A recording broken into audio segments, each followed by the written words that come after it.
The Haunted Cove by Sir George Douglas and read by Christopher Halton. Commonplace in itself and showing positive vulgarity in the style in which its pleasure grounds are laid out, Cliff, near Berwick-on-Tweed, has yet one delightful feature of its own, to wit, a private bay to which access is obtained by a tunnel 70 or 80 yards long, cut through the soft formation of the cliff from the sloping gardens above. The result is that if you're a visitor at Cliff, you have your own private bathing ground, your own private beach where the children may play without fear of being encroached upon, unless indeed a boat should be run in among the rocks from seaward. In the early 90s of the last century, the only daughter of the House of Cliff was engaged to be married to a young officer quartered at the military depot at Berwick. They were a blameless but not particularly interesting couple, and one of their hobbies was to meet and promenade on the smooth sands of Cliff Bay in the brilliant autumn moonlight. In order to prevent possible intrusion from the sea, the seaward end of the tunnel was closed by a heavy iron gate, and upon the inner side of this gate the lieutenant was to wait until his fiancée should steal forth, bringing with her the key which should give access to the beach. It was all very foolish and romantic, no doubt, for they might have met just as conveniently in the conservatory of Cliff House, where their privacy would have been equally respected, and where Miss Alix's satin shoes and diaphanous draperies would have exposed her to no risk of a chill. Lovers are like that, however, and had they not been so on this occasion, I should have had no story to tell. Like the exemplary swain he was, Dick arrived early at the rendezvous, that is to say, early in respect to the time agreed upon, though, as a matter of fact, it was nearly 11 o'clock. There he lit a cigarette, and approaching the heavy iron bars of the locked gate, looked forth upon the peaceful scene beyond. It was a perfect night, the harvest moon riding through fleecy cloud aloft, whilst the breaking of the sea between the rocky points to right and left was soothing in its gentle iteration. Dick had been on parade extremely early that morning, and, tell it not in Gath, his eyes involuntarily closed. Starting awake again, he saw with surprise that though Alix had not yet come forward, he was no longer alone. No, the sacred beach had been invaded, and a female figure clad in light draperies was pacing slowly in the moonlight betwixt himself and the distant rocks. Who on earth could she be? And how had she got there? Were the questions he asked himself, his first sensation being one of annoyance at so unexpected and so ill-timed an intrusion. But as the moments passed and the figure came more clearly into view, impatience gave way to curiosity, and curiosity to something like awe. What he saw was the tall and slender form of a young girl whose hands were clasped in front of her, and whose eyes were fixed on the ground in a pensive, not to say sorrowful, attitude. Clear as was the moonlight, at least in the intervals of the moon's passage through the broken clouds, her features were not plainly visible, but her every movement was instinct with grace. What could she be doing there? Under other circumstances, possibly Dick might have felt inclined to pass the gate and himself step forth onto the sands. But besides that the gate was locked, he gradually became conscious of a singular delicacy or unwillingness to intrude upon the privacy of this solitary, inexplicable, and impressive figure. He was content, therefore, to watch her noiseless progress, and as he did so, even his untrained masculine eye seemed to note something unusual, out of date it might be, in the fashion of her garments. So perhaps might some old-world portrait have appeared had it stepped down from its frame against the wall. This, however, stirred him little. What he was not prepared for was the gesture of anguish, nay, of positive despair, with which, when about opposite him, the figure threw her head back and her arms aloft, as if in mute and agonized appeal to heaven.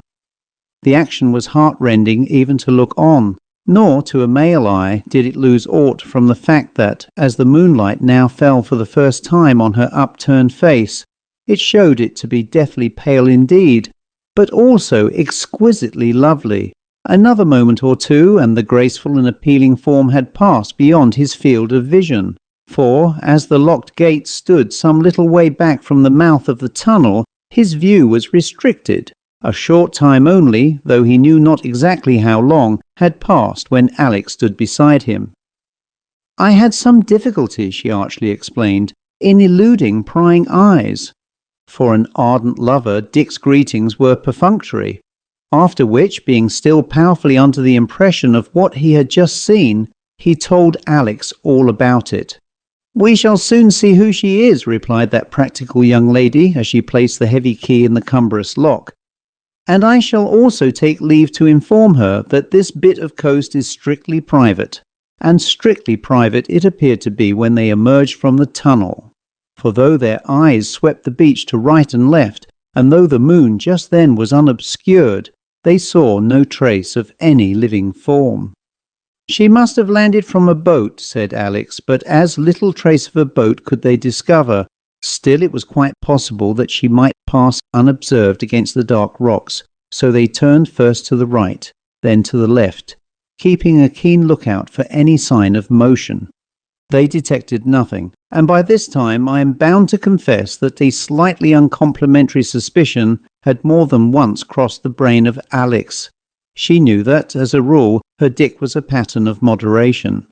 But even the most prudent may be liable to be occasionally overtaken, and she recalled his having mentioned that this was to be a guest night at the mess.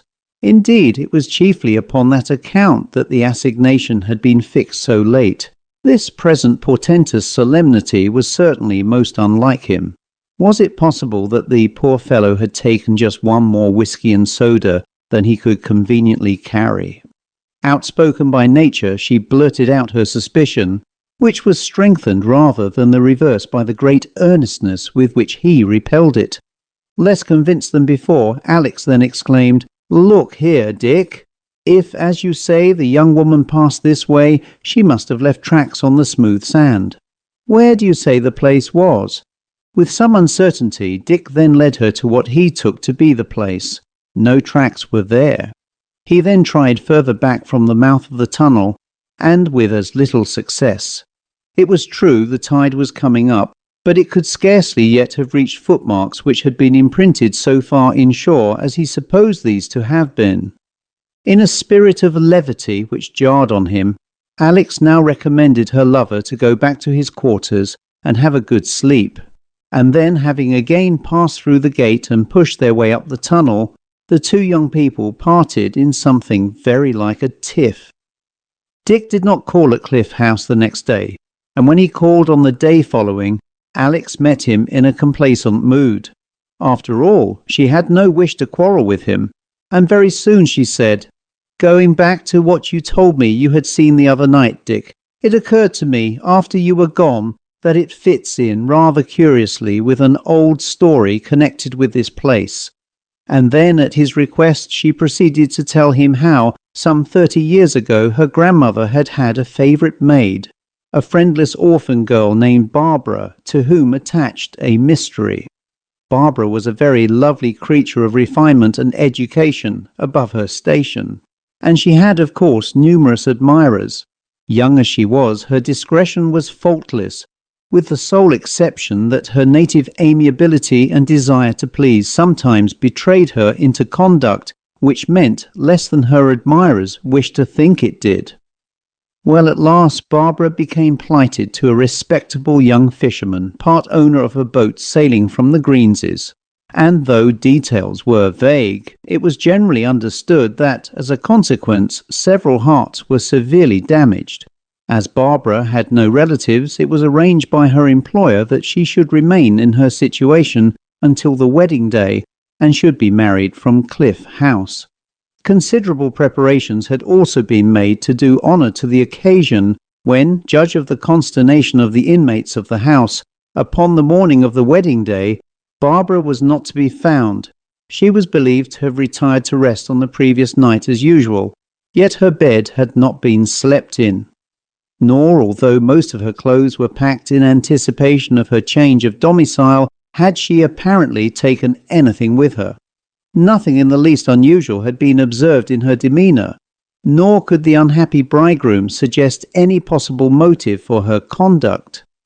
Exhaustive inquiries and exhaustive search were made, but to cut the story short, nothing had ever again been seen or heard of the fair Barbara to that day. Her mistress, who had been sincerely attached to her, had long mourned for her, and in after times would often sing her praises. But in order to be quite candid, it must be acknowledged that there were others, not a few, who declined to believe that the girl had come to an untimely end, and who, knowing that she had several suitors and had sometimes appeared uncertain which to favour, preferred to think that she had changed her mind at the last moment and, deciding to throw over her fisherman, had made her escape from Cliff House during the night to join some more eligible swain.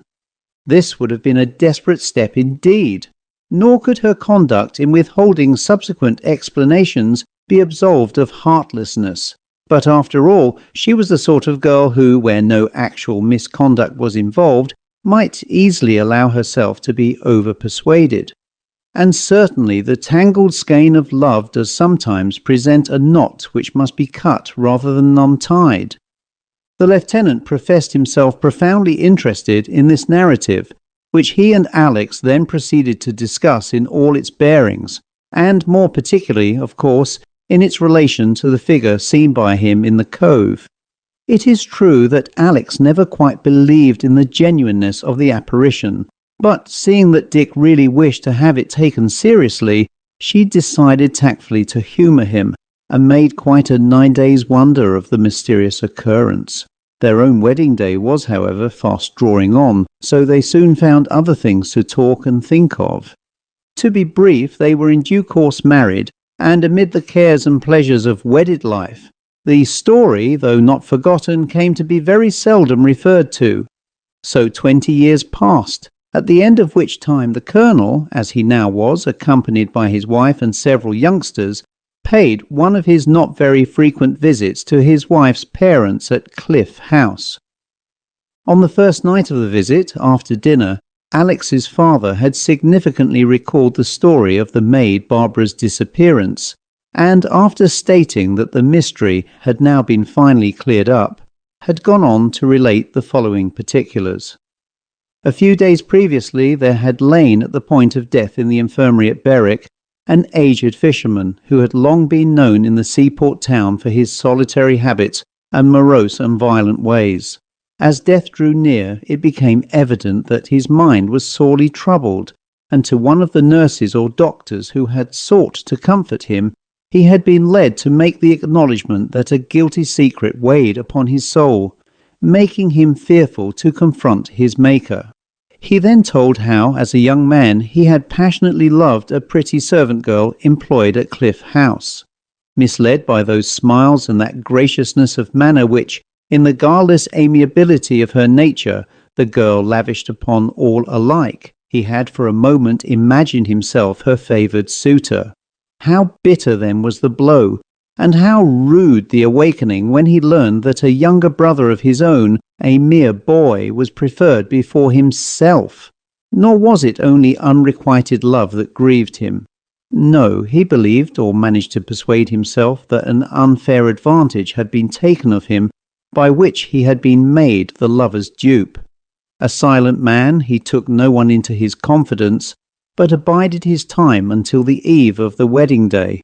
On that day he had accidentally intercepted a note from the girl Barbara, addressed to his brother, in which she had agreed to meet her bridegroom of the morrow in the cove below Cliff House, 1 hour before midnight, to spend a final hour together before the momentous crisis in their lives. Instantly it had occurred to the elder brother to use the knowledge gained from the note in order to make one last desperate appeal on his own account to the sweet girl he loved so madly. Accordingly he kept back the missive, and to make assurance doubly sure, mixed a soporific drug with his brother's drink when the latter came in from fishing.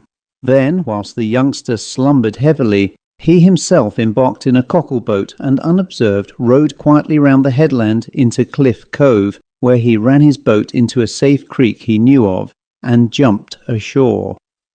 poor Barbara had come down to the water's edge to meet the boat, and great was her consternation on finding herself confronted by the wrong brother. Then an impassioned scene was enacted, in which the seaman used every means of persuasion known to him to get the girl to give up his brother and plight herself to him. But though alternately distressed and terrified, Barbara had stood her ground, and gentle and yielding though she appeared to be, neither threats nor vows had had the slightest effect upon her constancy. And then, of a sudden, the reckless brother had seen red. If he could not have this girl to wife, then neither should another, and a moment later her white form lay stretched upon the dark rocks at his feet. The sight brought him to himself. There was no room for doubt that life was extinct, and if he was to escape suspicion, he must act at once, for the summer night was short, and the dread interview had lasted not long. He accordingly placed the body in the boat, and having collected several heavy stones, proceeded to make use of his sea-craft by binding them closely and firmly about the poor girl's body by means of her clothing. Then he rowed out to sea some mile or more, and there quietly dropped the body overboard. Such in essentials was the story told by the dying fisherman, and so it had come about that the bride of that fatal morning was never seen or heard of more. Though possibly intended to be regarded as confidential, certain it is that the confession had leaked out, and very soon became public property. For a few days it attracted great attention, and then, like other more important things which had preceded it, it ceased, save very occasionally, to be alluded to at all. But the Colonel never forgot it, any more than he ever forgot the lovely and inexplicable vision which had appeared to him for so brief an interval in the moonlight on the shore below Cliff House. It is true that he seldom referred to it, nor did that stately dame who had once been Miss Alex, and who was now believed to command the regiment, encourage him to do so, for she had observed that he was always most ready to tell the story after an exceptionally good dinner, and with her high sense of what was due to his rank, she fancied that it made him mildly ridiculous. Neither, it might be, had her earliest doubts been ever wholly laid to rest. But members of the fair sex, when they are practical, are apt to be very practical indeed. The end.